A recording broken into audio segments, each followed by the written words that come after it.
For this summative assignment, you are in charge of showing that you can use multiple pinch methods to create a winter or a summer tea bowl that reflects the wabi-sabi philosophy. For this summative project, these are the materials you will need: your board, cloth, wire cutter, rib, pencils, dowel, brush, ruler, fork, water container with water, small popsicle stick, and your sponge. You'll also need 1 whole pound of clay.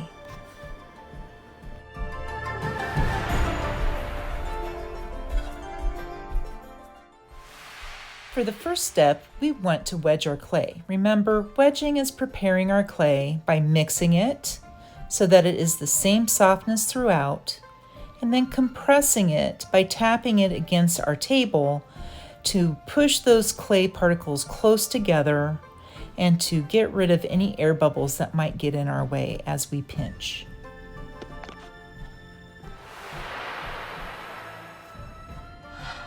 For the next step, you're going to want to divide your 1 pound piece of clay into 2 sections. 1 section for your pinch pot and 1 for your foot ring. So you're going to want to make a rectangular cube that's 3 inches long. So use your ruler to carefully measure and make sure that that cube is 3 inches long. Once you have your 3 inches, you're going to use your ruler and your pencil, and you're going to divide your piece of clay into 3 equal sections. So you're going to make a hatch mark with your pencil at each inch. 1, 2, and 3 sections. Use your wire cutter to separate the end section from the other 2 to create a large section and a small section. Your smaller section again will be used to create a cylinder for your foot ring, and your larger section will be used to create whatever kind of pinch pot you choose for your tea bowl form. You could do traditional, you could do asymmetrical, you could even use a double pinch pot to create your tea bowl, and I'll show you what that looks like later.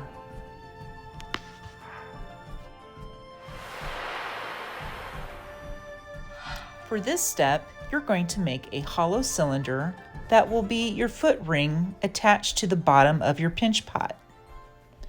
Remember, we learned about hollow cylinders using an alternative method in Padlet number 6. So you can watch that video in more detail. Remember, when you make a solid cylinder, you want it the same height as the cylinder you want to end up with. But you're going to have to make adjustments to how wide that solid cylinder is because it's going to double in size. So you want to think about what the diameter of your final foot ring is and divide that in half, and that's going to be how wide your solid cylinder is. So for example, if I have a 3-inch diameter foot ring, I'm going to want my starting cylinder, my solid cylinder, to only be 1.5 inches in diameter. So here I am taking that reserved piece of clay for my 1 pound piece I started with, and I'm cutting off the extra clay that I don't need, because I don't really need a very big foot ring. So I'm going to take that cube and transform it into a cylinder, and then open it up with my pencils and my dowel to create that foot ring.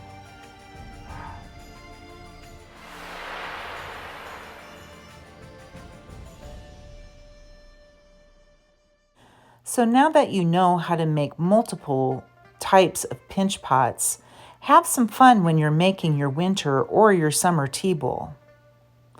For example, you might play around with this double pinch pot idea.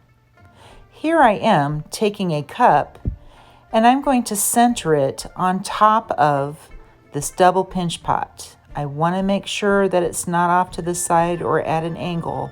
I want it directly on top. And then I'm going to take my pencil and I'm going to trace around that rim very carefully, making sure not to move that cup. Now this is where a knife is going to come in handy.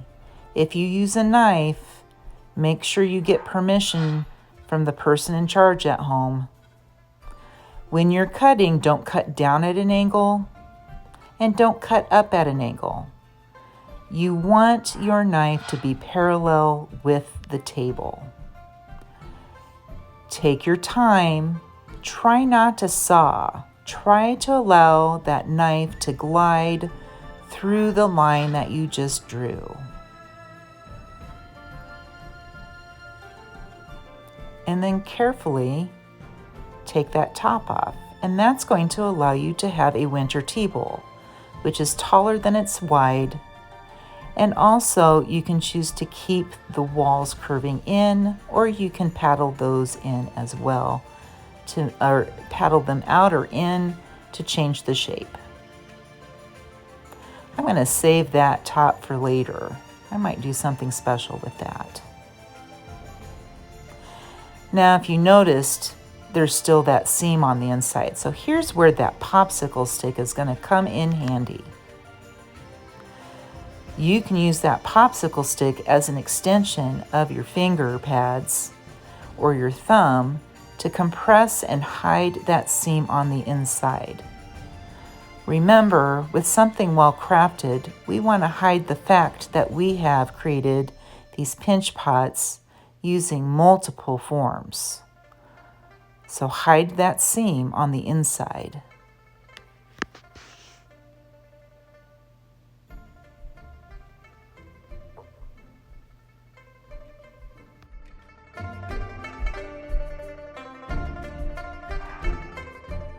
A spoon is another handy tool. If you use the back of it, it will allow you to smooth and compress the clay. If your clay is too soft, let it set up a little bit and then come back to it. Make sure you're supporting your wall on the outside as you compress with your spoon on the inside.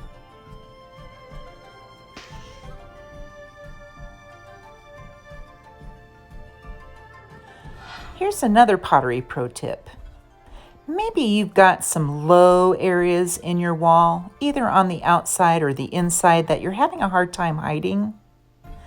Well, you can go ahead and add some clay. As long as you score and slurry that clay onto your wall, that clay should stay. So here I am putting a small piece of clay in a spot that's a little bit lower than what I can fix. And then I'm taking my spoon and I'm compressing it and smoothing it and blending it into the rest of the wall. Don't forget to pay attention to the details of your rim. You want your rim to be smooth and rounded with no sharp edges. That's going to help you drink from it comfortably.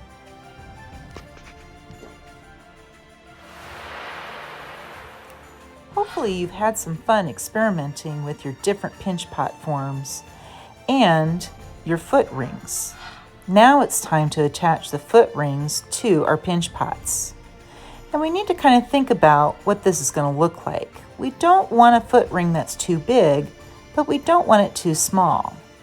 If our foot ring's too small, then our pinch pot's not going to be very stable. And if we're using these to drink from or to hold things, we don't want them to tip over very easily.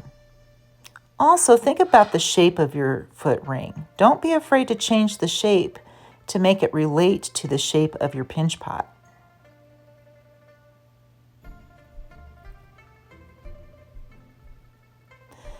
Oh, and you could also use a pinch pot as your foot ring.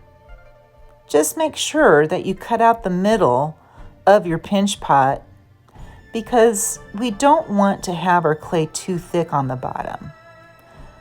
This is going to allow us to keep our walls and our feet the same thickness throughout. Here I'm using a plastic knife. It's probably not the easiest tool to use, but it gets the job done. And you may have to spend a little extra time cleaning up that circle. That doesn't look too pretty, so I think I'm going to have to work on that pinch pot and where I've cut that. But notice how I'm just kind of playing around with some ideas there. So don't be afraid to play. Have some fun with this. Once you have figured out how you want your foot ring to look, we're going to have to go ahead and attach that foot ring to the bottom of our pinch pot. When you're adjusting that foot ring, make sure it's exactly on the bottom and not off to the side. You might have to look at it from the top and the side to be able to make adjustments. Next thing I'm going to do is I'm going to trace the inside of my foot ring as well as the outside of my foot ring with my pencil. This is going to help me know where exactly I'm going to have to score, because I don't want to have to score more than I need to, and I don't want to have to make a mess that I'm going to have to clean up later. So there I'm going to be scoring inside the middle of those two lines.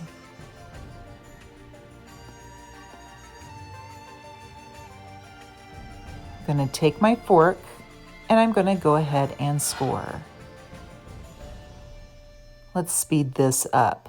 Remember, only score inside those two lines.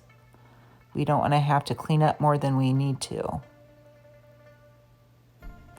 As you're scoring, don't forget you want to carve deeply into that clay. We want to create a strong bond, and these score marks will help suction the clay together. Now I'm going to take my water, or you can use vinegar, and I'm going to create a slip by going over those score marks with that brush. And then I'm going to go over it again with my fork, just to kind of mix that clay up a little bit more. And you can use more water if you need to. Now I'm placing that foot ring over the top. I'm adjusting it and shaping it and pushing it down. But notice I've got some seams, and that does not look very pretty. So I'm going to go ahead and reinforce those seams. And I'm going to do that by making some really skinny coils. I don't want really fat coils. I want skinny coils because, again, we want to make this easy. And the fatter the coil, the more work it's going to be for you or I to compress and blend that clay in and hide the fact that we even had to use a coil to hide that seam. So again, another tip for craftsmanship. Not only does this coil help reinforce that seam and make it stronger, but it also helps us to blend that little bit of extra clay together to hide the fact that we have a piece made out of two different pieces of clay.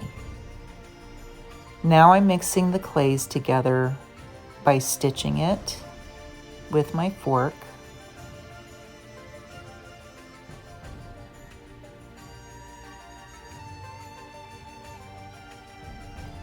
And then eventually what I'm going to do is I'm going to compress it with the pad of my finger.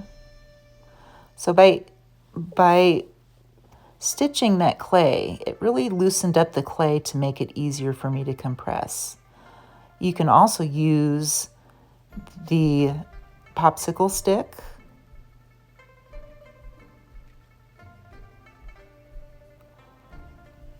And again, when we're compressing, we're not getting rid of clay. We're not subtracting clay. We're actually moving it around into spots where it needs to be to make that seam stronger and also to clean up that area to hide the fact that we have a seam there. So let's try to trick our viewer's eye into thinking that this is all made out of one piece of clay and not multiple pieces of clay.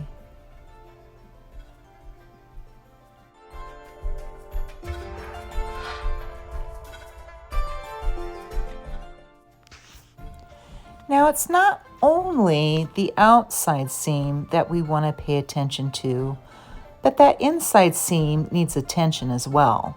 So I'm going to do the same thing on the inside seam that I did with the outside seam.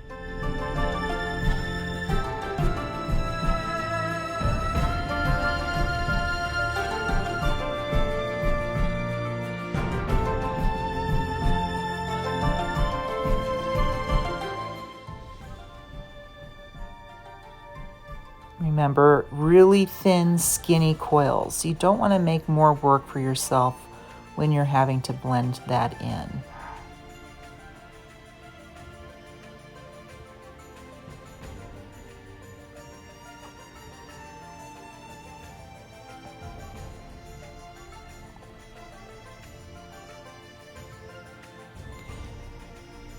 Now, one thing you don't want to do is use a really thick coil. Stop yourself.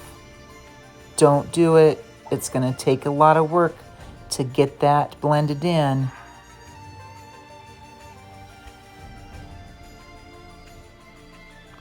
Cleaning off my popsicle stick. You may have to experiment with the different tools and materials that you have to help you get this job done.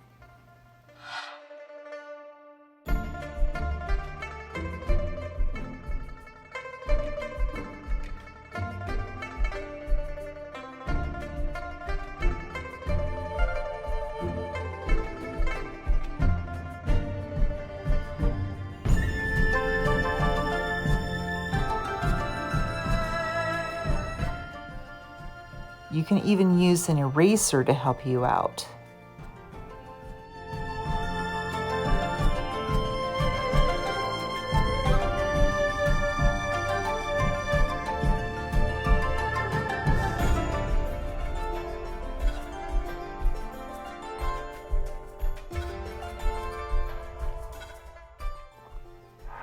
You might even try adding a little bit of water to your fingers. And also, don't forget, you're probably going to have to reshape that foot ring and clean it up so that it's clean and not sharp.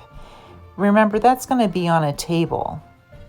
Here I am printing my 3 initials and whatever block I happen to be in. Are you block 2? Maybe you're block 6.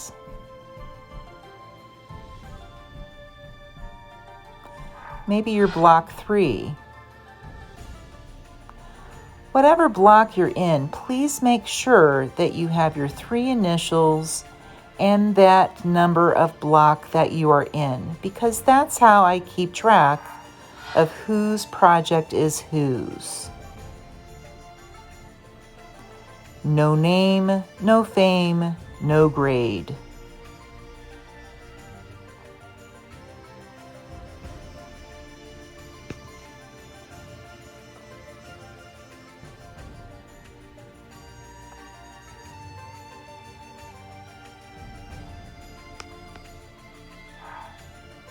The last thing you're going to want to do is do a once-over to look at your T-bowl.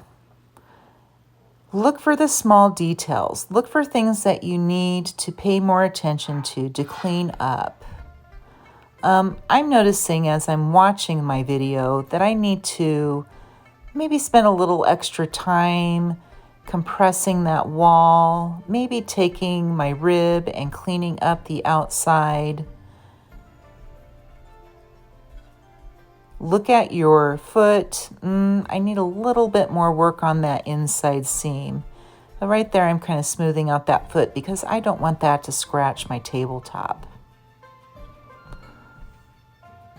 So there you have it, our T-bowl. Remember, you need to show that you can use multiple pinch techniques to create a winter or a summer T-bowl that reflects the wabi-sabi aesthetic philosophy we've discussed in class. Get to claying!